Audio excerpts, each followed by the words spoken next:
Welcome, dear friends. Here is very interesting discussion about Sullivan, a totally different psychologist, and I have been very much impressed with his theory of personality. His theory of personality is something different from other psychologists. His theory is based on two concepts, that is, number one, social aspects, and the second one is cognitive representations. Social aspects means the social interactions with how many people, with what kind of people he has been moving, and all that social issues. And the second one is cognitive, is thinking, reactions, and all that in the society. So here, what he believes is that interpersonal reaction or interpersonal situation is the base for formation of personality. So it is some completely different from Sigmond Freud's drive model. His drive model is based on ego, superego, and mostly based on biological tendencies also. Whereas Sullivan's theory of personality is entirely different. Here, the complete emphasis is on interpersonal model. So Sullivan believes that the only way to trace out or to make an assessment about the personality, one's personality, is interpersonal interaction. What kind of interaction that a person has with different people in the society. So that interaction with the people will decide. We can make an assessment, he says.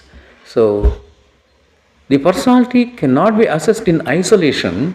This is what he believes. It can't be, this assessment cannot be made in isolation, but in a relationship. Therefore, we can frame. This is what Sullivan believes in. So, totally speaking, we can say that it is a pattern of personality, is a pattern of a recurrent interpersonal situation. This is what he says. So, this is a small brief about, introduction about Sullivan. And now come to his actual theory, that is interpersonal theory of personality. Here, broadly speaking, four aspects. The first two aspects are based on psychology, and the next two aspects are based on philosophy. What are those first two aspects or concepts? The first one is a self-system. It means everything is based on one's self. That means here we can trace out to the influence of Carl Rogers also. That is a person-oriented, a self-oriented.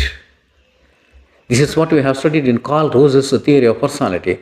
More or less a similar type we can find here also in Sullivan's theory. So self-system, this is what he says. The name is different.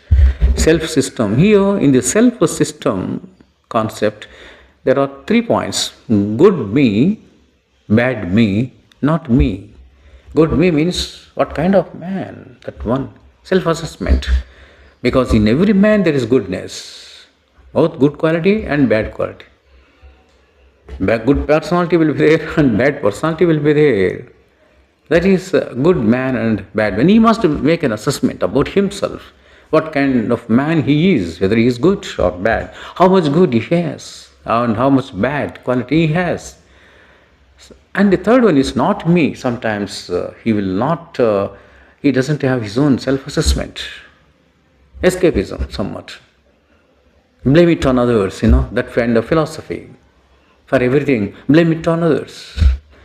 So this is a self-system, that means a self-assessment about himself, self-theory, as in the case of Carl Rogers. And the second important concept here is, which is based on psychology, is interpersonal relation. That means man's total personality can be assessed or calculated only on the way how he has established his human relationship with others. What kind of social relationship he has established with others.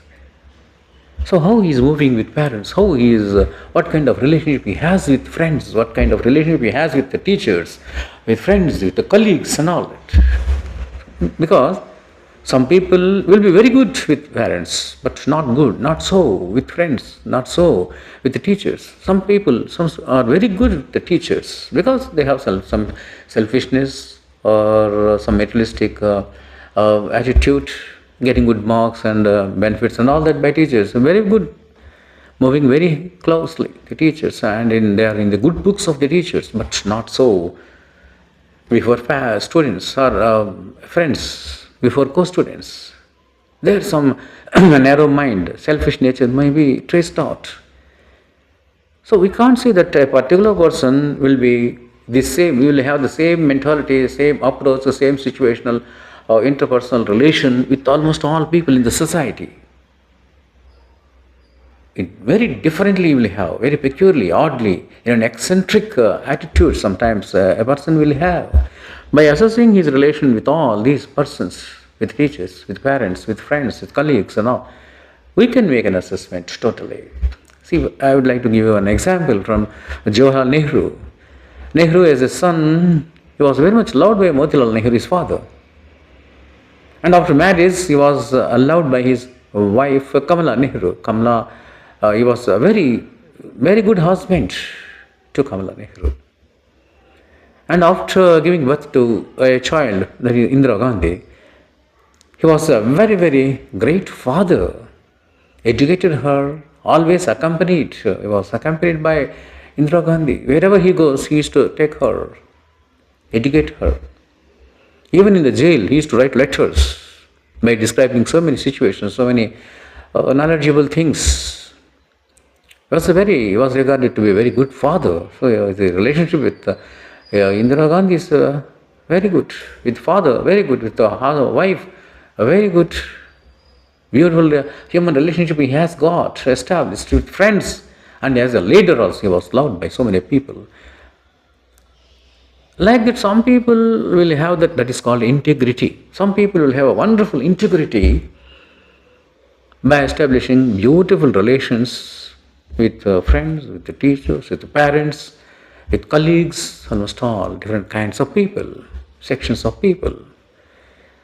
But some people, we can trace out some eccentricity or some odd nature or peculiar nature in the human relationship that one will establish with others. So by observing these things, we can make an assessment about his personality. This is what Sullivan strongly believes in. So these two, self-system and this interpersonal relation, these two are based on psychology, whereas the next two, which I am going to say now, they are based on philosophy. So here, the third concept is anxiety and security. That means anxiety is always, man is subject to some worries. Always will be facing the music in life, hustle and bustle of life. And whether some people will be easily emotional, they will be getting emotional. Some people will not. They will maintain the balance. They are above anxiety, above tensions, and above all this. This is what Adi Shankaracharya says in one beautiful sloka. There is Satsangatve Nisangatva Nisangatve Nirmohatva. It's like that. It goes on. So the essence of that sloka is this: man must be above all isms. Man must be above all emotions, tensions, anxieties, prejudices, ill thoughts. Then you will have serenity and tranquility. That means peace of mind, well-balanced mind. And that is the salvation, and that is the wisdom of man. And therein lies the a great personality. This is what Adi Shankaracharya's philosophy says. So anxiety and security. Secured feeling you must have. Some people will not have that secured feeling, always insecure feeling, So these cognitive things, cognitive representations will also decide whether a man is a stable, peaceful, calm, serenity or not, or easily tempted, or always insecure feeling and all that. So these cognitive skills or cognitive representations will also say about one's personality. This is what he says. And the next one is, last one, dynamics and personifications. What is dynamism? Dynamism is nothing but organism in man. That means some great quality. He must have a very good transformation in the course of time, when the days go on and go on. When he attains some youth from adult, some adolescent to youth, youth to adult, adult to age. Like that, there must be a dynamic quality always. Inexhaustible spirit must be inculcated, and you must undergo some good transformation also in the course of time, a positive transformation. And there is a dynamism. You should not be static. You must be dynamic in all aspects. And the personification means he must know about himself first of all, and he must be able to understand others. When you know about yourself, this is what Lord Krishna says in Bhagavad Gita. First of all, the ultimate wisdom is knowing about yourself. And if you are able to know about yourself, it means that you can know about, understand others too. That is the personifications.